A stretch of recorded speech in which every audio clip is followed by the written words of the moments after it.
This is Tom Fox. Welcome to the newest addition to the Compliance Podcast Network, Data Driven Compliance.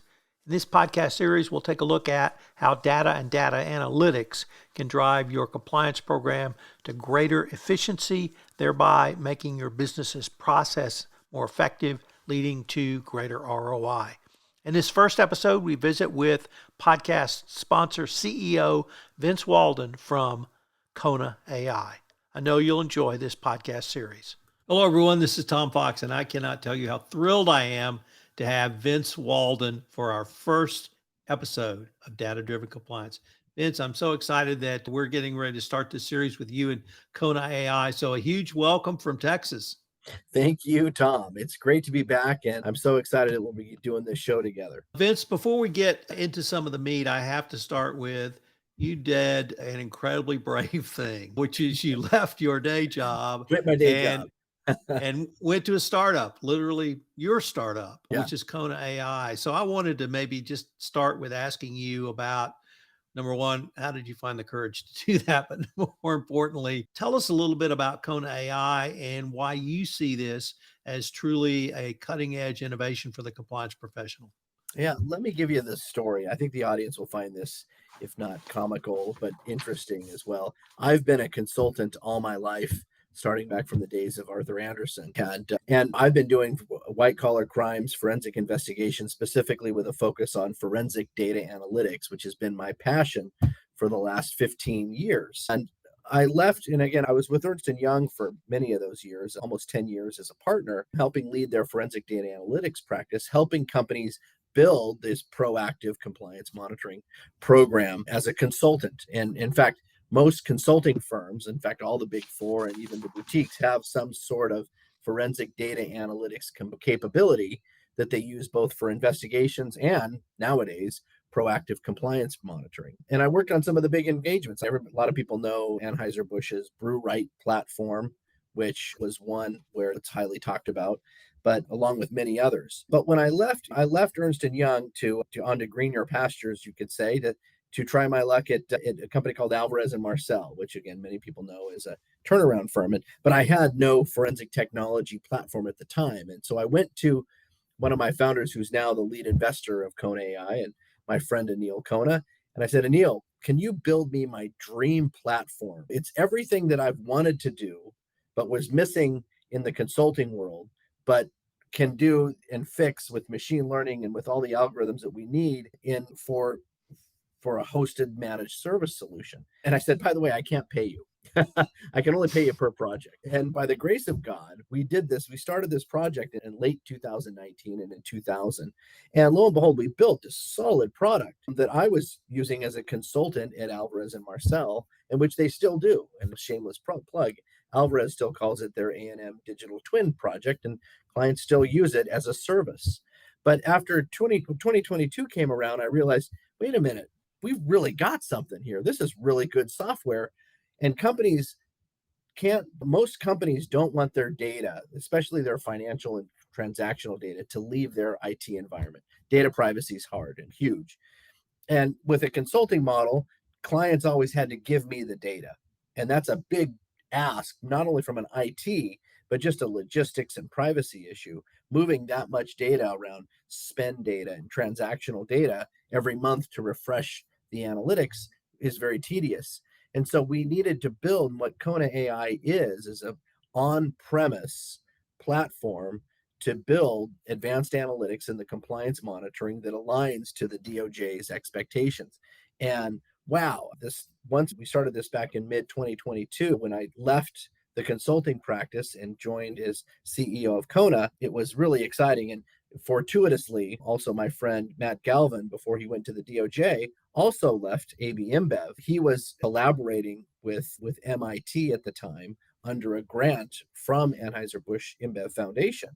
And he needed a platform to run the engine of data analytics. And it just so happened Kona AI was the perfect solution for that, to educate on some of the research that he wanted to do with this data sharing consortium initiative. And so in 2022, in these last 4 months, we were working with several companies. In fact, 8 of them were a part of this research project with MIT to measurably demonstrate that when companies can collaborate together, their predictive model, their ability to identify and predict a potentially improper payment can be 25% better when we're collaborating data versus companies working on it individually. And so, again, that's a long-winded way of how we got here, but it's really exciting to be able to help companies fight global corruption with a really cool platform that can be deployed in-house. We're seeing demand be really high when as we start out 2023. Vince, you mentioned Matt Galvin and his work, your work with Matt at BrewRite, and his work with MIT, which led to Integrity Distributed. I was wondering if you could say a few words about that and how Kona AI works with Integrity Distributed. Yeah, and first and foremost, so Integrity Distributed is a separate organization, actually nonprofit 501. And obviously, since Matt left the DOJ, I think it was in September of last year, he is no longer active in that, whereas that is run by the board and an MIT professor and the board. But how basically, if you think about what Kona AI is the on-ramp to that data set where companies are collaborating without having to share. And the whole premise is if companies can share the model attributes of what is an improper payment or a high risk third party, rather than sharing underlying data, companies can share the algorithms or what were the tests that we're hitting, what were the key issues, how's the model performance and all the attributes of the predictive model. And they do that versus using a technique, a neural network technique, I think it was developed out of MIT, called split learning. And the white paper that's available, and we'll make it available to the podcast listeners as well, is on our website on konaai.com. But they can read the white paper that talked about this study, that when companies collaborate and can share the attributes, not the underlying data, in a split learning type model, they're able to anonymously gain insights from the model that will help each company's individual model perform better. And in our research, it was 25% better. But I really think it's probably going to, as more companies get involved and this data expands, I think it'll be the model, gosh, who knows how much better it's going to get. And more importantly, and some of the things that we're studying now with Integrity Distributed, what are the attributes of an improper payment? One of the normal tests is like round dollar payments. Okay, big deal.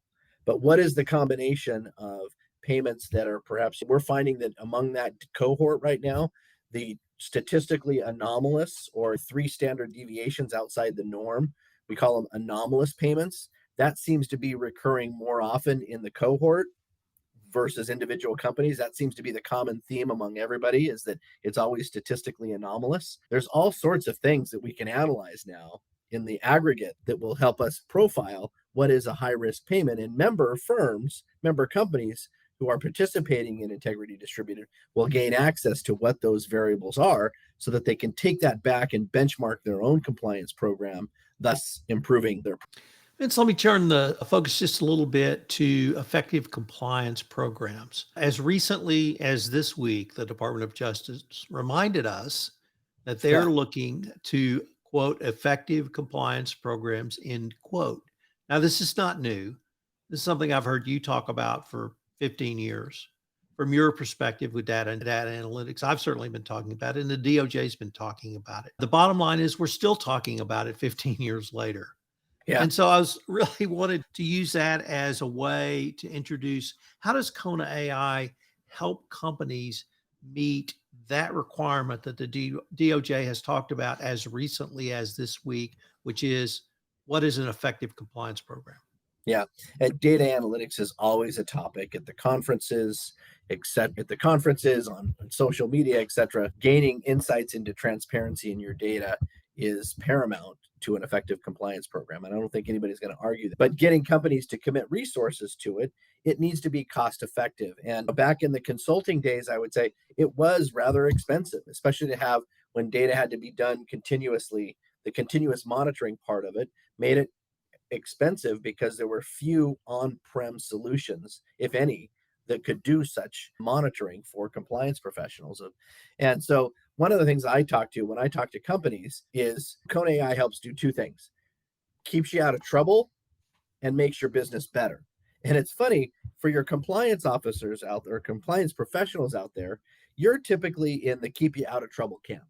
You and I would say IT, you're responsible for managing risk and improving the compliance culture of the company, investigating issues, but ultimately it boils up to managing risks. When I talk to internal audit professionals, who also do a lot of risk, of course, but internal audit, procurement, finance, they're interested in making the business better. And again, everybody wants to do both, but there's some, depending on the department within the organization, some people lean towards making the business better. Because again, when you're analyzing $1 billion of disbursements to third parties, you're gonna find you're gonna find money, find hidden money, I call it. And so being able to make the business better by adding cash back onto the balance sheet and stopping improper payments or finding errors or stopping a corrupt payment before it's paid, that's all making the business better. Whereas also you're keeping it out of trouble. And depending on who the users are, if it's a compliance community, the main theme is keeping out of trouble. If it's an internal auditor finance commit team, it's make the business better. And I would encourage all compliance professionals to think about that from their audience perspective. Because platforms like this and the compliance monitoring platforms, it doesn't just have to be used for corruption or sanctions and trade compliance or even fraud. It's to make the business better as well. But compliance professionals are now being looked at to help spearhead initiative around business transparency, especially into their third parties or their employee activities, and sometimes even as their distributors. So that's one theme as to why it's being more popular in organizations, because now the cost has gone down. Saying it's too expensive now is no longer, this is not millions of dollars as back in the days of BrewRite was. This is less than the cost of typically one full-time payroll person in your compliance program is typically the cost of an annual license. So that's how Kona AI fits into play.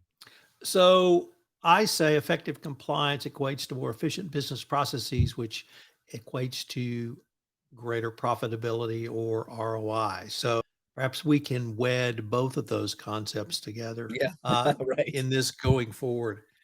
Vince, I wanted to turn to some of the key trends that you saw from your perspective in 2022, or some of the lessons we learned from enforcement actions or other information from the Department of Justice, and to lead to what are some of the key trends going forward for 2023. And we're going to save for a little bit of time for the announcement by Kenneth Polite on the changes in the corporate enforcement policy. But before this week, what did you see which you thought gave us some trends for where we need to be heading in the year going forward? As a compliance technology software provider, the best marketing document piece that I could never write would be the DOJ's June 2020 guidance on components of an effective compliance program, where it's, do you have access to relevant sources of data? Or are you conducting monitoring not only at the beginning of the relationship, but throughout the lifespan of the third party relationship? All the language in that guidance,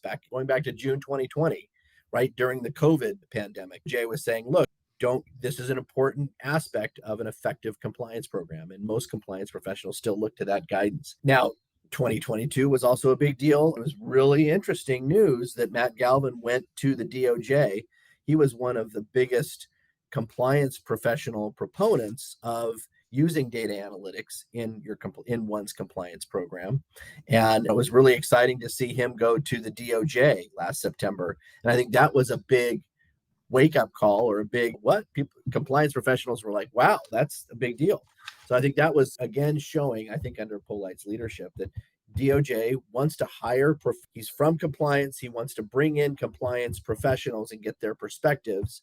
Even last year, back in March, the topic of compliance officers having to personally sign off on their effectiveness. He gave at Compliance Week's speech last May in Washington, D.C. I'll never forget this. He told a story, and Tom, I think you were there, you might have saw it. He told the story of he was sitting across and in that company, again, for an FCPA violation, and DOJ was investigating this company, and it was the general counsel, the CEO, the chief compliance officer, and their outside counsel. And Kenneth Polite asked the compliance officer, looked him dead in the eye, and said, how effective do you think your compliance program is? And outside counsel and the general counsel went to the CCO and said, don't answer that.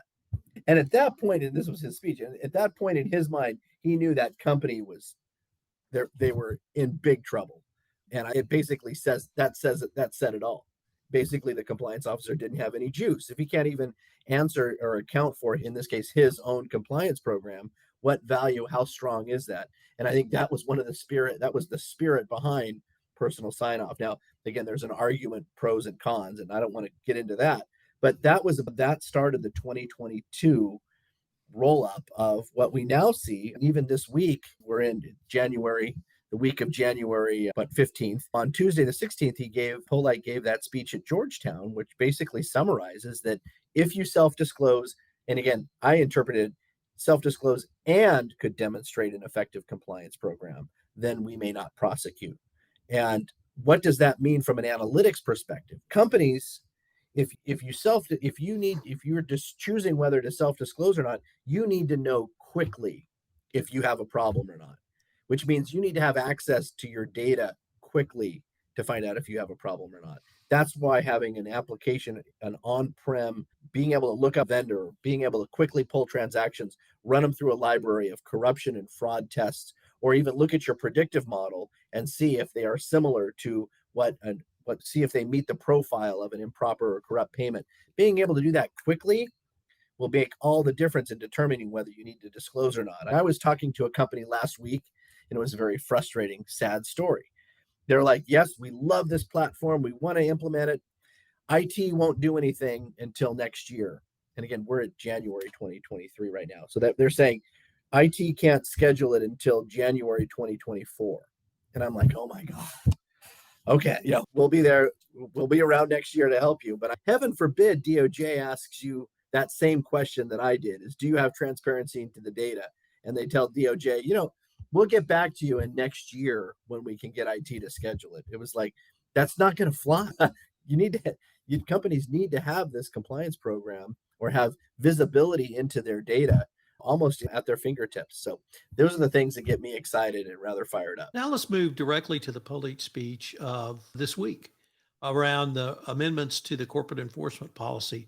And Vince, I thought the key was the following, that the DOJ will assess a company's conduct. Number one, if they self-disclose, it still turns on a self-disclosure. But from there, it is, did they have an effective compliance program, which the DOJ and Polite defined as having the controls in place to pick up an illegal act.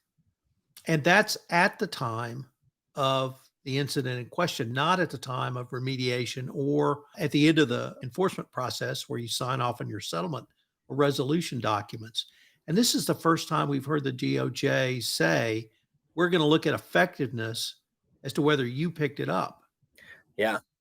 And to me, that seemed to put a lot more, to do two things. One, it put a lot more pressure on compliance programs to do that. But the carrot was, and I believe Polite used the word investment, that if a company makes the investment to have that kind of internal system, whether it be speak up, whether it be controls, whether it be data analytics in place, that the reward can literally be hundreds of millions of dollars in reduced fines if it's a catastrophic event.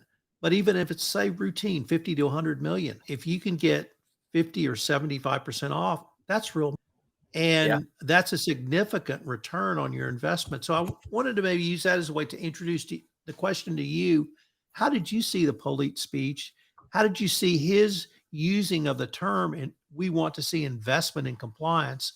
And how should the compliance practitioner utilize that information going forward? And it's interesting, investment in compliance, it no longer, and I think you'll see this, and DOJ knows this, it's no longer cost prohibitive.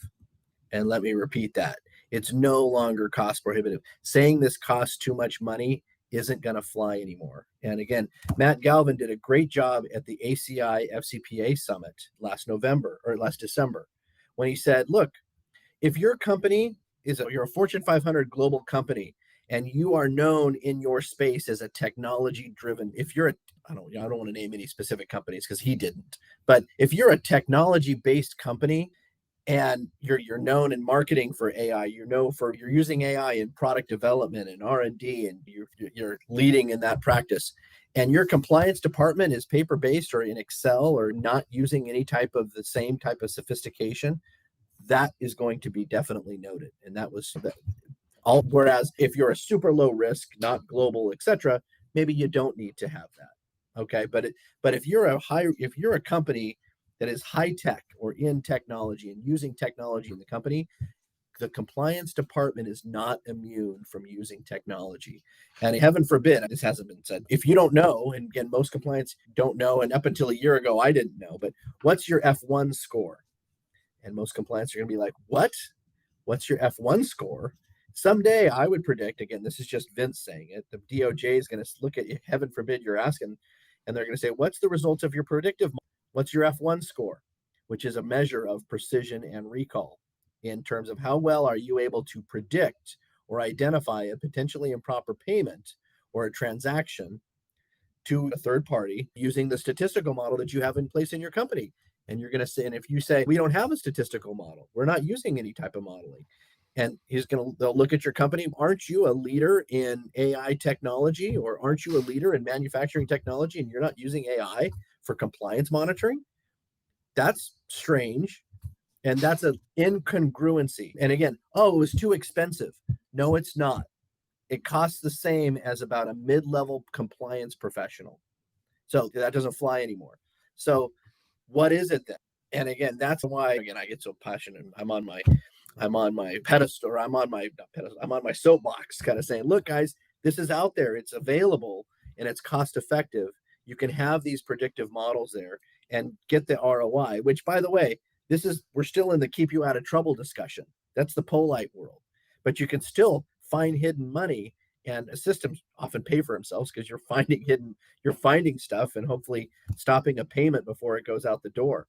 So that was the point on ROI. And I know that's a long answer, but and I think what the DOJ is saying now is it's not cost prohibitive. They can't directly say this, but it's not cost prohibitive. It's rapidly deployable. And if you're in a high tech, if you're a Fortune 50 company, I guarantee you're using AI. Most likely, if you're in the Fortune 500, you're using AI.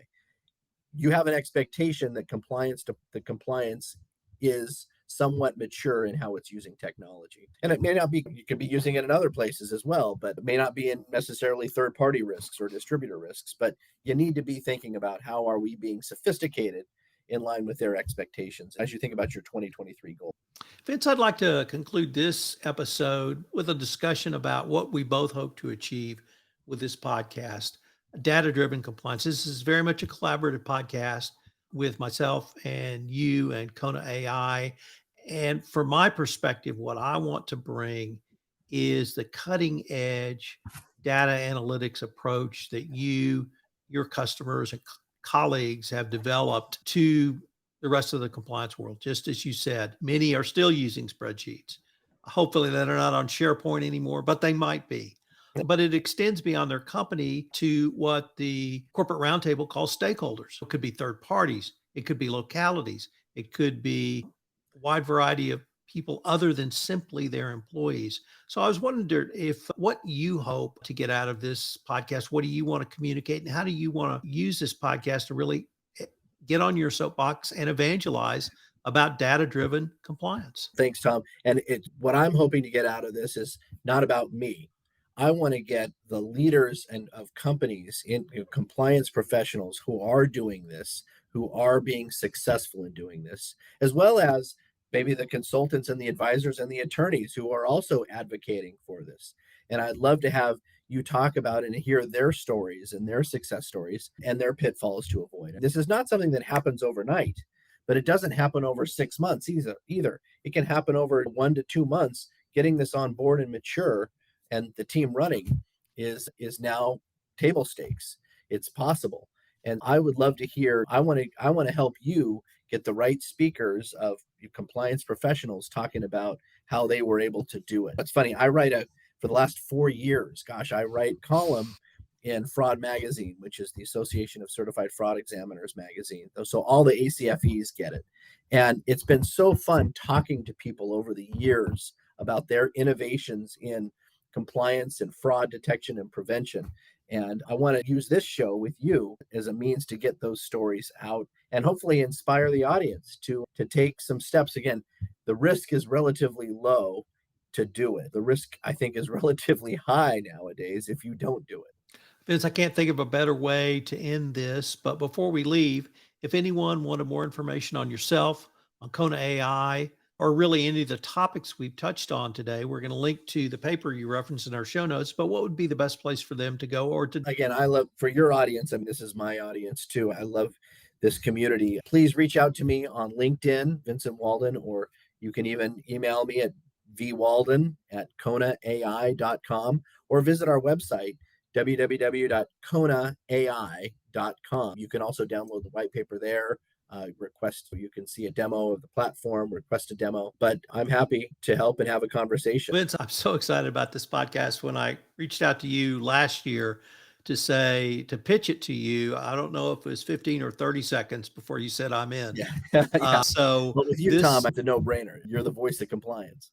This is something that I've been thinking about a while, and I really want to get this message out to the compliance community. So thank you again. Thank you. This is Tom Fox again. Thank you for listening to this episode of Data Driven Compliance. If you'd like more information on Kona AI, you can check them out at konaai.com. I hope you'll join us again for our next episode. And this podcast is a production of the Compliance Podcast Network.